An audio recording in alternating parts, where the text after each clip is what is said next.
Obviously, we're excited to be a part of the challenge that starts tomorrow night. Actually, tonight we play tomorrow night, so we're excited about it. We've got to play better than what we did on Sunday. You know, we talked. Many of you were there on Sunday. I didn't think we were very tough. I didn't think we executed very well. We spent a lot of time watching the film yesterday. Got a great lift in. Got a light sweat. Trying to get our minds and bodies ready to compete at a higher level than what we did on Sunday is the goal heading into tomorrow night's game. Questions? Do you have any personal ties with Georgia Tech? Yeah, no, it's 2 games in a row. I talked to Chris this morning, Brad the other day, and yeah, it's 2 games in a row. Those are always tough. Our families are so close, Chris and Lori and Allison and I, and obviously Chris and I went to college together, played together, although he was a much better player, and he's done a great job. And then obviously Brad's done a terrific job, as we all know, and Brad's got a great family, great wife Tracy, and those are always tough. You know, they're not exactly fun. They're good storylines for the media, but not necessarily fun for the coaches. But you know, we've moved on. We were fortunate to play well out in Maui and get that last one there against a really good Butler team, and you know, felt like we escaped on Sunday with our older guys making some big plays late in the game at both ends. No ties with Georgia Tech. No, you know, obviously Coach Gregory comes from the Tom Izzo coaching family. When I was at Xavier, you know, we coached against Dayton when he was at Dayton. He did a great job there. I've been impressed with their team, watching them on film. They're going to be physical. They're going to throw the ball inside. They're going to rebound the heck out of the ball. And they're going to play with great toughness and energy. I like his freshman, and he's got a mixture of older guys and newer guys. He's got some veterans at return as well that give him some stability and continuity. So, you know, it'll be a good challenge. You've been a part of these in the past at Ohio State. What's this like so early in the season to have premier conference opponents like that? Well, I think it's good. You learn, you know, we've learned so much about our team through the 7 games. That's what this is about. It's about growing and getting better every day and playing against different styles and seeing different things. And, you know, all that's been great for our team in terms of our team's growth and development long term. You know, we get a chance tomorrow night to play against a really physical team, a team that's playing well right now. Had a great win against St. Mary's out in California. So we're going to be challenged for sure. You know, we've got to do a better job of blocking out. You know, they're notorious, as are the coaches in that family, for rebounding and their niche in the area of rebounding, and they are terrific on the glass, and they're very physical. So we've got to be prepared for that, and we got to be ready to fight on the backboard. Is that a concern, John? Getting your bigs to rebound a little better, Nana in particular. You know, I think your 3 top rebounders are probably Brandon, DJ, and Joseph. Yeah, which can happen some. I've been on teams, Mark, that have had their guards lead them in rebounding because their bigs do such a great job of blocking out. And, you know, they get the tough job. You know, when I was at North Carolina State in the mid to late 90s, we had a point guard named Justin Gainey, who's now an assistant coach at Appalachian State, and he led us in rebounding. The bigs used to give him a hard time because they did all the blocking out, and he'd come in there and swoop them out of the air, you know, because most teams don't send a one-man to the glass. So he was just running in there free and snatching them. So I'm not as concerned about who leads us in rebounding as I am about our overall defensive rebounding percentage. You know, that's what we're spotlighting. And, you know, we've had some games where we've done it well. We've had some games where we haven't. We need to be more consistent in that area. You said earlier this team has done a good job of staying focused. There's a top 25 ranking. How do you approach that with these guys? Well, it's just nothing but a number. You know, it's early in the season. We're 7 games in. You know, they've obviously, I think people have noticed that we've played some good basketball in stretches throughout the 7 games, and you know, it's not that we don't appreciate it, Marcus. You know, the recognition, but at the end of the day, you know, what's it mean in terms of the long-term mission that we're on to try to be the best basketball team we can be in February and March? Not a whole lot. And those guys know that. The seniors know that. They talked about it yesterday. You know, I've got really good guys, as I mentioned the other day, that are older. I mean, they've seen so much, these guys. They've been through adversity. They've been through some successes. They've, they've played in front of big crowds. They've played on TV. They've played at odd game times. They've played in different time zones. I mean, there's a huge benefit to having experience like we have. And those guys have done a great job of beating the same drum that the coaches are beating in terms of their buy-in factor's been at such a high level. And, when it comes from your peers, I think it's even a stronger message. And so we appreciate those older guys. Look at the top 25. Nobody's played more games. In fact, I think I saw some have played 3 games. How are you guys holding up? Playing a lot of basketball. Yeah, we played a lot of games. I said yesterday, and it was, I think Tyler was maybe around, coaches love practice, players love games. We've played 5 in 10 days. Now we're getting ready to play our 6th one here in what would be, I think, maybe 13 days. It is a lot of games. I've got a list of things on a piece of paper that I'm dying to attack in practice, but right now it's hard to have a legitimate, full contact, 2-hour, getting after it practice because you're trying to keep guys mentally and physically fresh so that you don't win the battle and lose wars. So, that there's certainly that's an aspect of it. We have played a lot of games. The benefit of that, though, is just the opportunity to learn how much we've learned, about our team and things we need to work on and, things that we've done well and different lineups that have played well together and different situations that we've been in and who's excelled. And so that's been a real benefit, and it allows us to attack practice. Once we finish playing the Georgia Tech game, we have our longest window that we've had off in a while between games, and at that point in time, we'll get to practice a little bit more. Do you think the time that you had with the players before the season started, a little group one-on-one time that you had with them, does that attribute to the success that you're having early with terms of agility? Well, I think the biggest benefit for us was having the summer with our players. First time the NCAA had passed that rule to allow us to have 2 hours a week with our players. It gave us a jump start. There's no question about it. So it was good timing, especially being a first-year head coach and having new staff, new system. That was certainly a luxury that we had. Coach, you say the ranking doesn't mean a whole lot. Does the challenge mean a lot? Does this challenge mean a lot for the conference for you?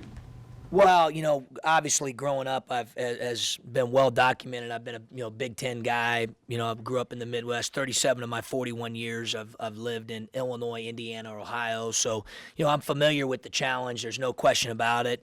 But I'm also a guy that's big on controlling, Jim, what you can control. And I can't control what happens in the other games. We can't. So we're caught up right now with a singular focus on Georgia Tech. As I said at the outset with my comments, though, we do understand it's a privilege to play in a great conference and compete in the challenge. Brandon Paul wins ESPN Player of the Week. How well deserved is that? Well, I think it's well deserved for sure. He the best thing about Brandon Paul, and it's funny. I thought about this morning driving in. I'm a weird guy. So I'm thinking about it all the time, is he's allowed us to coach him at a high level. Like yesterday, I was on him in the film session now. I was on him, okay? And what that sends a message to the other guys is, whoa, man, he's going at him. Boy, everybody's held accountable around here, and I'm very thankful for that with Brandon. Now, you could say that's what he should do, and you're right. That's what good players do. But he handles coaching really well. He's been really good with that, and that's allowed him to get better, I think, and improve. It helps our team improve. So I really appreciate Brandon's mentality when it comes to coaching and how he wants to get better and learn and grow. And, that part is, because of that, I'm really happy for him to see the way he's played. He's basically reaping what he sowed. And that's how his summer went. Obviously, he had the jaw. A lot of guys would have used that as an excuse. So what did he do? He watched a ton of film, so he could learn the system faster and, pick up things quicker. And he really is a student of the game. He's smart. We had a quick turnaround for Gardner-Webb. We gave him about 3 or 4 things in scouting, and he nailed all of them. All of them. He knows what's going on. He can think the game as well as play it. So, yes, I think it's well-deserved, and I still think he has a high ceiling and can play even better for us. How have your younger guys bounced back from Sundays and the time you've had with them since then? Well, I think a couple of them are hungry to get back out there and play. You know, they should be. If they're competitive in nature, which they are, I know they're excited to get back out and play. You know, we didn't get a lot of great productivity out of those young guys in the game on Sunday, but we wouldn't be in the position we're in right now through 7 games without them. You think about how Abrams played in Maui, what Nana did for us. Defensively, I mean, he moves so well for a guy 6'11". He gives us a chance to do some things defensively that a lot of teams can't do with a center. You know, I thought Henry was pretty good in the game on Sunday. I probably shouldn't have lumped him in with the younger guys. It's just, you know, we went with the older guys down the stretch, and I thought Griffey was playing so well. But Henry did some good things. He did. So it takes everybody. You're only as strong as your weakest link. I thought we had too many weak links on Sunday. Our guys know that, but those guys have played better. I expect them to play better moving forward, and I think they're excited to play tomorrow night. You got the big shot from Tyler. Can you just talk about his development and how he's kind of fitting into your system? Well, I think the one thing is he's playing with a lot of confidence right now. I enjoy coaching Tyler. He's very similar to Brandon in the fact that he wants to get better. You know, comes up, asks for film, wants to watch film. You know, he's really, really improved. Obviously, we need to get more. You know, his dad keeps hitting me with tell him to get a rebound. You know, he hits me after the game. Obviously, he's playing great on offense. I thought the other night we were really good against the zone when he was in the game. He was really good. You know, we had 39 in the second half, shot 50-some%. I mean, he was really good. So we'll continue to stay on him about the rebounding and his contribution there. But overall, I think he's playing really well. Do we have anything on the phone lines for Coach? Yeah, John, Herb Gould, when you have a game like you did Sunday coming off of, you know, a long trip like Hawaii, is that understandable in a sense? And do you know, how much of a concern is it that, you know, that it lingers, or do you feel like guys are ready to bounce back, move on? Well, Herb, I'm always concerned when we don't play well, you know, regardless of when it is. And in terms of the Hawaii thing, as I said on Sunday, you know, we have no excuses. We don't operate that way. That's something we talk about. I talked with them about during the summer when we were 0-0. I mean, you know, games on our schedule says we're supposed to tip at 3 o'clock. TV, no TV, name of opponents, irrelevant. Better be ready to play. And I didn't think that we were on Sunday, so of course we're concerned. Am I alarmed? Not at this juncture. I'm not, because I think I saw in our guys' eyes yesterday they were disappointed in watching some of those clips. And I fully anticipate us playing with more energy, more effort, more togetherness, and more toughness tomorrow night. And one other, what phrase do you use to describe your offense? I've seen dribble drive. I mean, clearly, you know, you've got a lot of pick and roll stuff. What's the phrase that you would use to describe your offense? Attacking.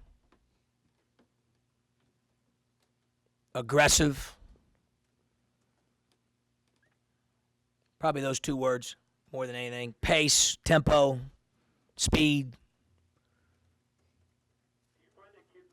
Style? I mean, it just seems like they really have embraced it. Well, I think they like it in theory until they realize how hard you have to run all the time. I don't know how much they liked our fall conditioning that we did to get them prepared to play that style. You know, it's kind of like, hey, you want to play fast or slow? I think most kids are going to raise their hand and say, I want to play fast, but then they don't know what it takes to be in that type of shape to play that way for a 40-minute game and to play that way consistently. I think we've made a lot of strides there. I think our strength and conditioning coach has done a good job. You know, as I mentioned, someone mentioned the number of games that we've played in the last several days. Obviously, he and the trainer, you know, our team doctors, our nutritionist, all those people have an active role in from, you know, pregame meals to what we're eating, to when we're eating, to cold tub baths, to stretching, to all those different things that they do to help get our kids ready to play. So, you know, they deserve a lot of credit as well. Thanks. How much were you stressed getting to the rim? I mean, hold on, we're still. Okay. What were your early impressions of him? And Of who, Shannon? I'm sorry. oh, I'm sorry about Tyler Griffey, I have a follow-up about what your early impressions were of him, and just, did you know early on he'd get as much playing time? He's playing so much more than last year. I tried not to develop too many presuppositions about any of our guys. That's why we graded out practice. I think, the guys appreciated and respected the way we did it. Practices count here. I mean, every day matters here.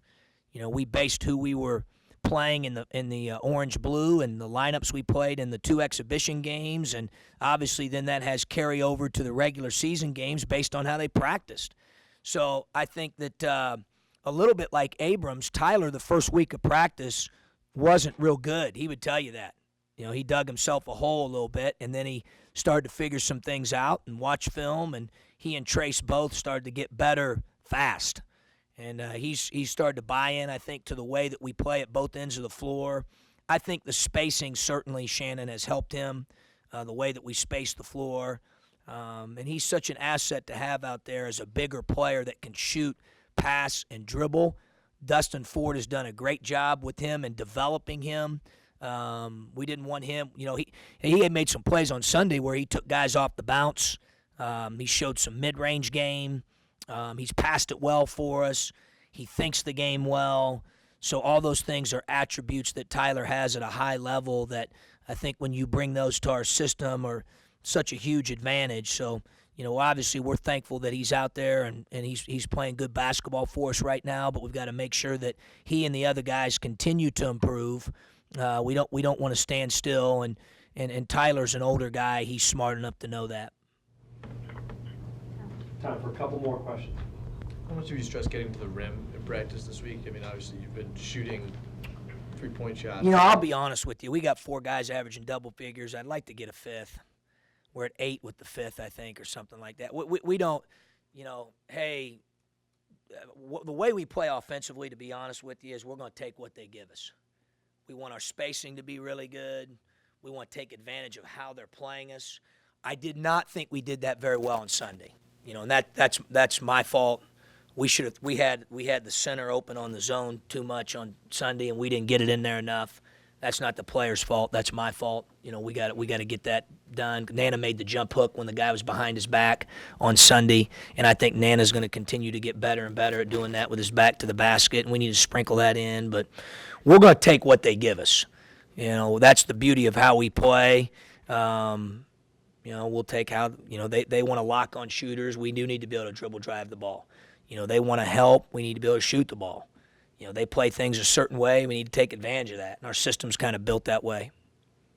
As you move to after this game, when you do get some practice time, what's at the top of that list you're talking about? What's the next step? Well, I'm not going to give you everything because, like other coaches, I read every press conference of the opposing coach before we play them, Mark. So I'm not going to be extraordinarily foolish. So I'll just be a little foolish and give you one thing, and we've already talked about it, and that's rebounding. We've got to do a better job collectively as a group rebounding the basketball. Gregory and Dayton they played as fast as anyone. Are they not playing that fast? Is that? Derek and I were talking about it on the way over. I think they're opportunistic in transition for sure. They'll push the ball. They will, and they'll get out wide and run with their wings. They'll post the ball in transition. They've got the kid that's a freshman that I think's a better shooter than what his percentages indicate. He's figuring some things out. He's going to be a really, really good player in the kid Carter. So, yeah, they'll get out. They'll get out and do that for sure. There's no question about it. But, regardless of what they're running offensively, how fast or slow, they have beat teams up on the backboard. We've got to rebound the ball and have a disposition when the game starts that it's time to compete on the glass. Okay. Thanks, guys. We'll bring Coach Milano up. Lauren will show you how to turn your phone on.